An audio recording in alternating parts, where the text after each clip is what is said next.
Baspa supremo Mayawati को लेकर अब ये कयास लगाए जाने शुरू हो गए हैं कि जल्द ही वे इंडिया दल में शामिल हो सकती है। इसके पीछे की मुख्य वजह है कि कांग्रेस लगातार कोशिश कर रही है कि मायावती की बसपा के साथ गठबंधन किया जाए, तो दूसरी तरफ महिला आरक्षण बिल पर अखिलेश यादव और मायावती की विचारधारा एक नजर आई और कहा जाता है कि अगर पार्टियों की विचारधारा एक नजर आ रही है तो गठबंधन कर लेना चाहिए ताकि सामने विरोधी पार्टी के चारों खाने चिट किए जा सके।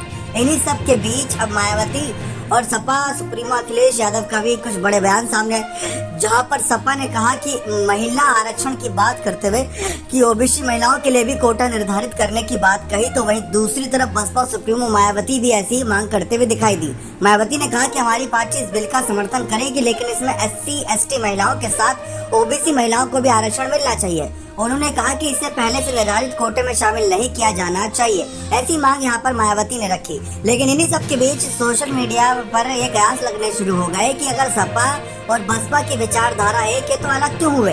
विचारधारा तो एक होनी चाहिए, तभी पार्टी आगे बढ़ती है। 2019 के चुनाव में भी साथ आगे बढ़ी थी, बसपा को फायदा हुआ था, तो 2024 में क्यों नहीं। इन सब के बीच इंडिया अलायंस में शामिल होने को लेकर इसी वजह से कयास लगाए जा रहे हैं कि अगर इंडिया अलायंस में मायावती साथ आती हैं तो मायावती जैसे दलित नेता के रूप में एक बड़ा चेहरा पा जाएगा इंडिया अलायंस और इससे फायदा मिलेगा। लोकसभा चुनाव में अगर मायावती की पार्टी जो 10 सीटें अभी ले रखी है, अगर वो 10 सीटें भी जीत जाती हैं तो बहुत बड़ा फायदा होगा यहाँ नहीं विपक्ष को, और उत्तर प्रदेश नहीं बल्कि पूरे देश भर में उनकी पार्टी की अच्छी खासी पहचान है, तो वहाँ से भी अपनी सुर्खियां बटोर सकती हैं। लेकिन कांग्रेस की तरफ से भी लगातार प्रयास किए जा रहे हैं कि मायावती की पार्टी की एंट्री कराई जाए इंडिया दल में, और दूसरी तरफ जयंत चौधरी भी यही चाहते हैं। साथ ही साथ शरद पवार ने भी यही बात कही थी कि पहले तो हमें ये देखना होगा कि मायावती की पार्टी किसके साथ जुड़ी हुई है, इंडिया के साथ या एनडीए के साथ या अकेले, क्योंकि उन्होंने कहा था कि मायावती के बयानबाजी इस तरफ ही इशारा कर रहे हैं कि वो भाजपा की तरफ है।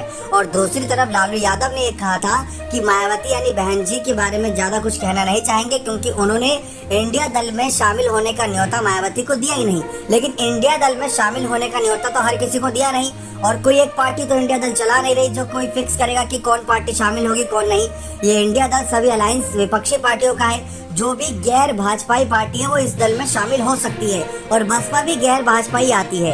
तो ये एक बड़ा फैसला हो सकता है मायावती का। वैसे मायावती ने एक नहीं बहुत बार कह रखा है कि वह अकेले चुनाव लड़ेंगी, क्योंकि इंडिया अलायंस में विपक्षी पार्टी एक दूसरे से हाथ तो मिला रहे हैं लेकिन इनके दिल नहीं मिल रहे। तो ये मायावती का बयान था। बने रहे चैनल के साथ, आप देखते हैं मायावती अपना फैसला बदलेंगी या उस फैसले पर अड़िग रहेंगी। बने रहे चैनल के साथ, बहुत बहुत धन्यवाद।